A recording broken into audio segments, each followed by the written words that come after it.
Folks, we are live. Thank you for being here. It is Wednesday. It is our first live broadcast of February. Thank you for joining the Godly Trading Podcast. We are here every single week, Wednesday at noon Central. And I just want to thank you all for being here today. Before I forget, we had a bit of a snafu this past week. We had our How to Trade the Basics. Our first course was going to be this past Sunday evening. And, life got in the way. We had some technical snafus. So, long story short, we're doing the same class again this Saturday evening. Because Sunday is now for lesson 2. How are you doing there? Hello. Sunday is for lesson 2. Last week was lesson 1. We had some issues. So we're going to read, and it's not a replay. This is a teaching it again. So if you missed because of a technical issue or whatnot, if you're one of those who signed up for the class and the link just went bad, here's go to godlytrading.com/training, and you can sign up for the second chance version of the first. You never get a second chance to make a first impression, but you're going to get a second chance to, oh, good. Thank you very much. You get a second chance to watch the first video. Now, Sunday will be the second video, the lesson 2, a little bit more in the details of what trading is, and we'll get into some charts and some things like that. So that's all coming up this Saturday and Sunday. Today, I wanted to talk about the topic of, do you want to be a successful Peppers Faces in the Way? Do you want to be a successful trader? And, it's a question that I'm sure lots of people have that seems like it's got an obvious answer to it. But as with anything, I want to start off this week with our verse of the week that, yes, absolutely is applicable to trading. And you think, well, how in the world can a Bible verse from Genesis be applicable to trading? Well, buckle up. So Genesis 1:28. I love this verse. Then, as if there's a verse that you don't love. Anyway, Genesis 1:28. Then God blessed them and said. Now there's a whole lot that could be said for just those 1, 2, 3, 4 words, right? I don't want to get off on a rabbit trail here, but God blessed them first and then gave them their instructions. So anytime God's giving you a mission, he's already blessed you. He's already given you what you need for that mission before he even gets to it. But let's go back to the actual verse here. God blessed them, and God said to them, be fruitful and multiply. Fill the earth and subdue it. Have dominion over the fish of the sea, over the birds of the air, and over every living thing that moves on the earth. This is where I want to camp out today. By the way, again, not getting lost in a rabbit trail here, chasing rabbits. Notice it says, be fruitful and multiply. I love how Myron Golden's put this. In God's economy, things multiply, they don't add. After we're done with the be, do, have lesson, we're going to go into the specific couple of verses that deal with actually trading. I mentioned the word trading in the Bible, and you'll notice in there some multiplication, but you think about it in your account. You're not adding this to that. You're really taking your account and you're trying to multiply it. But so God said, be fruitful, not add to yourself, but multiply. There's a whole host of examples from nature. Just look at an apple, right? An apple doesn't multiply. An apple tree doesn't add to itself. It multiplies itself. Every apple has seeds in it. There's a quote from Warren Wiersbe that says, any fool can count the number of seeds in an apple, but only God can count the number of apples in a seed. Anyhow, we'll get to that a little bit later. So God says, be fruitful, multiply, which is do multiply, do fill the earth, and have dominion. How in the world does this apply to our trading? Thank you there, Jonathan. Put your glasses on. When in full sword blessings of heaven pour out on the believer. That is absolutely true. And if the believer is a trader, they can pour out here as well. And they're not exactly what you might think. I don't want to get sidetracked into defining success. However, we too often think of success in terms of dollars or whatever currency you're trading in, euros, that kind of thing. When in fact, success is immeasurable and defined in order to be a successful trader, you need to find another metric for success besides just money. Success, when it comes to this area of be, do, have, right, success can come from any of these. Sorry about that, trying to find the right slide here. Be or do or have. We're going to, today in this episode, we are going to talk about specifically how you can have success just from the have. And these are actually in sort of reverse order. So we're going to tackle them in reverse order. You can have immediate trading success. If you think about it, there's a thing out there called beginner's luck, and it is too ubiquitous not to be there's something in it, right? Think about if you are bowling for the first time, or if you're cooking a souffle for the first time. A lot of people just stumble backwards into a successful frame of bowling or a successful souffle without knowing anything. By the same token, you can actually have almost immediate success in trading without knowing what you're doing. And to be honest, that's one of the worst things that can happen to you. There are lots of emotions that derail us as traders. Pride is a big one. You get the fear and the greed, but I don't know how you I don't know how you boil this down into a one-word emotion, but feeling 10 feet tall and bulletproof will absolutely destroy you as a trader. And yet, people, all too often, people have that first day, second day, first week, second week, instant success and think, oh, I can't do any wrong. I actually was listening to an interview between Merlin Rothfeld and Mike McMahon. Mike McMahon they're still out there if you can find them. It was called Professional Trader Series. It was the real bare bones basics of how to be a trader. Love him as a teacher. Anyway, he was talking about, he had some students come to him and said, hey, we want to quit our jobs and be full-time successful traders, be full-time traders. He goes, okay, great. So, because we're killing it and we're ready to make that step. Okay, great. How long have you been trading? 2 months.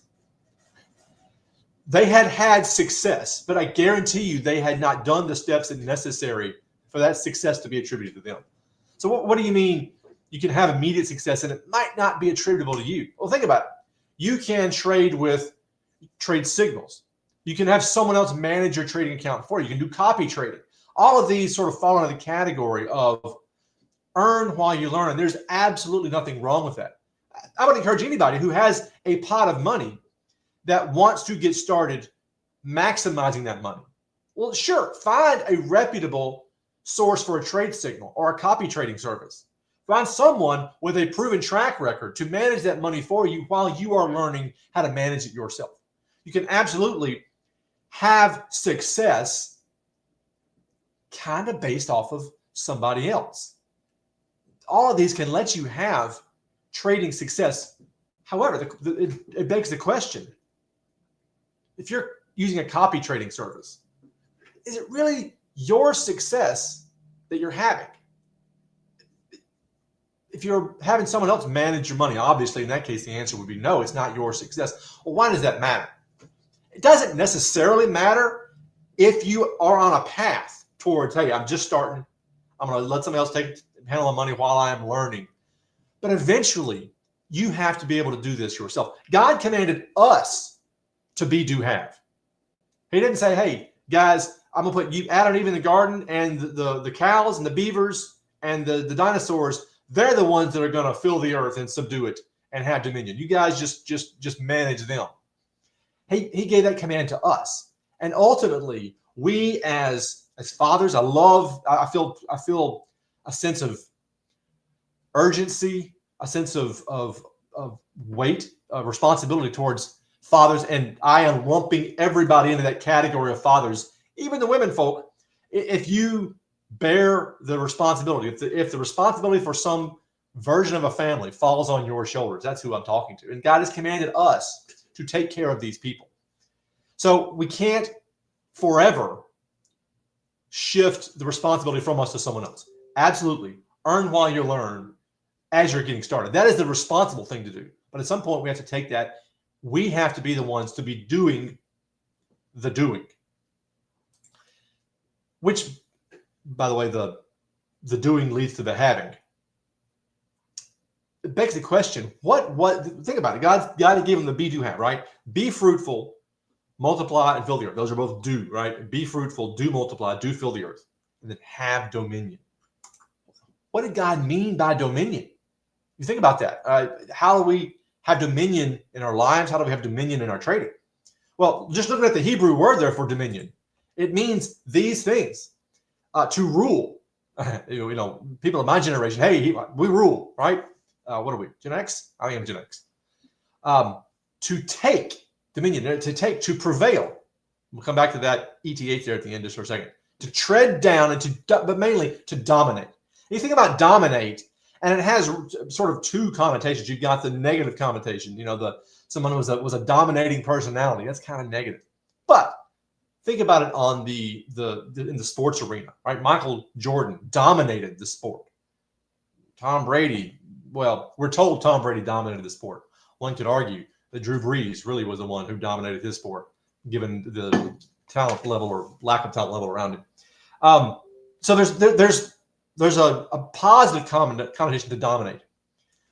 Just jump back up a couple of them. Prevaileth. What does that mean? Anytime you are reading the old King James, I would highly recommend the New King James. But anytime you're reading the old King James and you see a couple of verbs that end in ETH, that's translated in New King James, you'll find it ends in an S. Prevails, prevaileth. What that means is it means whatever verb you're talking about. Talks, talketh. It's happening and it continues to happen. Prevail and continue to prevail. Walk and continue to walk in the Spirit. Walketh in the Spirit, and thus do not fulfill the lust of the flesh. Walk and continue to walk. Pray and continue to pray. In this case, prevail over your area and continue to prevail. I love that. Dominate. So the question then pops up. Can you really dominate a space if you're letting someone else do? I think the answer we know there is no. And again, I don't want to discourage you from any form of letting someone else do. As with everything, there's a balance that needs to be struck. While you are trading, take the portion of your money and let it be invested. Right? That's letting someone else do the do. That's probably a Mountain Dew commercial. I'm talking about specifically the area of you as an active trader. At some point, you have to take on the responsibility of do. And if you want to have, with any sense of accountability, because one of the issues that I came across when I was following a copy trade service or a signal service, when the drawdown came, and it's going to happen, when the losses happen, they always happen, your first reaction is, does that person on the other end of this trade signal know what they're doing? Are they being consistent in their trading? Are they following their rules, or are they breaking the rules? So whenever you offload the responsibility on someone else, you're also offloading the accountability onto someone else. And you're never going to be able to dominate the space, be the king of your kingdom, unless you are the one actively doing. So that leads us to the question here at the end. Hang on, let me burn my face here. What are you doing currently to have success? It's a tough question, and I don't want by any stretch for you to feel that there's guilt associated with this. Think about this. What am I doing, and what can I be doing to generate the success that I'm looking for? The good news is that next week we're going to be touching on that next element of God's command, be, do, have. We're going to be talking about doing and how we can set ourselves up and put ourselves on a path to do more and, as a result, have more. Speaking of doing, I would highly encourage everyone out there, go to our website and sign up for the free newsletter. It is absolutely free for anybody. We've got some great sections. I try to make it very alliterative. So we've got the Mindset Minute, Mindset Market Matters, Biblical Basis, those kind of things. But every week we put this newsletter out, and we've got some trade setups in there as well. We've got some sections on income investing. Again, alliteration there. So I would encourage you. It's absolutely free for anyone. Also, don't forget, I mentioned we've got the Second Chance Lesson 1 on Sunday. It's Saturday. Let me say that again so that I don't mess it up this time around. We have the Second Chance Lesson 1 on Saturday, and then on Sunday we have Lesson 2, and hopefully we're not going to need a second chance version of that. That is it for today's Godly Trading Podcast. Thank you all for being here, and I will see you all next week.